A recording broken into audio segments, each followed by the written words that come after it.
जय श्री हरि जय श्री विष्णु। आज मैं आपको सुनाने जा रही हूँ देव उठनी एकादशी व्रत कथा। बहुत समय पहले एक राज्य में सभी लोग भगवान विष्णु की आराधना करते थे। वहाँ की प्रजा से लेकर राजा तक सभी एकादशी का व्रत रखते थे।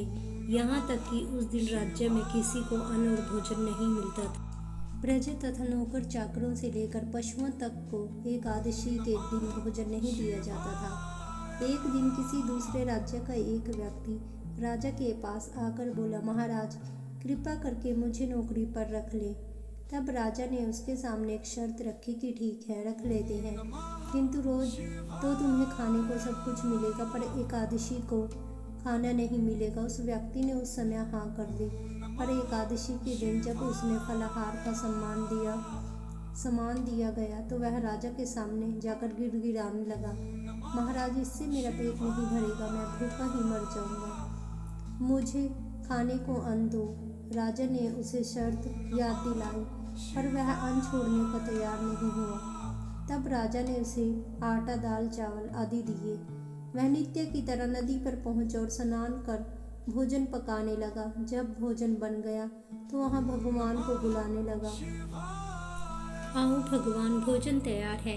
उसके बुलाने पर पीताम्बर धारण किए भगवान चतुर्भुज रूप में आ पहुँचे तथा प्रेम से उसके साथ भोजन करने लगे। भोजन आदि करके भगवान अंतर्ध्यान हो गए तथा वह अपने काम पर चला गया। 15 दिन बाद अगली एकादशी को वह राजा से कहने लगा कि महाराज मुझे इस बार दोगुना सामान दीजिएगा। उस दिन तो मैं भूखा ही रह गया। राजा ने कारण पूछा तो उसने बताया कि हमारे साथ भगवान भी खाना खाते हैं, इसलिए हम दोनों के लिए ये सामान पूरा नहीं होता। यह सुनकर राजा को बड़ा आश्चर्य हुआ। वह बोला, मैं नहीं मान सकता कि भगवान तुम्हारे साथ खाते हैं। मैं तो इतने व्रत रखता हूँ, पूजा करता हूँ, पर भगवान ने मुझे कभी दर्शन नहीं दिए। राजा की बात सुनकर वह बोला, महाराज यदि विश्वास न हो तो साथ चलकर देख लें। राजा एक पेड़ के पीछे छिपकर बैठ गया। उस व्यक्ति ने भोजन बनाया तथा भगवान को भगवान को शाम तक पुकारता रहा, परंतु भगवान नहीं आए। आता में उसने कहा, हे भगवान, यदि आप नहीं आए तो मैं नदी में कूदकर प्राण त्याग दूंगा। लेकिन भगवान नहीं आए। तब वह प्राण त्यागने के उद्देश्य से नदी की तरफ बढ़ा। प्राण त्यागने का उसका दृढ़ इरादा देख भगवान सामने प्रकट हो गए और उसे रोक लिया। साथ ही बैठकर भोजन किया। उन्होंने कहा, वत्स, मैं तुम्हारे प्रेम और भक्ति से अत्यंत प्रसन्न हूँ। आओ अब मेरे साथ मेरे धाम चलो। भगवान ने उसे अपने विमान में बिठाया और वैकुंठ लोक ले गए। राजा ने यह सब देखा और उसके हृदय में भक्ति का प्रकाश फैल गया। उस दिन से पूरे राज्य में और अधिक श्रद्धा से एकादशी का व्रत मनाया जाने लगा। जो व्यक्ति श्रद्धा, नियम और प्रेम से भगवान की भक्ति करता है, भगवान स्वयं उसकी रक्षा के लिए प्रकट होते हैं। जय श्री हरि जय श्री विष्णु भगवान। देव उठनी एकादशी 2025 तिथि तथा समय। तिथि प्रारंभ 1 नवंबर 2025 शनिवार सुबह 9:11 से और तिथि समाप्त 2 नवंबर 2025 रविवार सुबह 7:31 तक रहेगी। व्रत रखने की तिथि 1 नवंबर 2025 शनिवार और पारायण का समय 2 नवंबर 2025 को 1:11 से लेकर 3:24 के बीच रहेगा। देव उठनी एकादशी में क्या करें और क्या ना करें। ब्रह्म मुहूर्त में उठे, स्नान करें और साफ सुथरे वस्त्र पहने। भगवान विष्णु की पूजा करें, पंचामृत से अभिषेक करें और तुलसी दल अर्पित करें।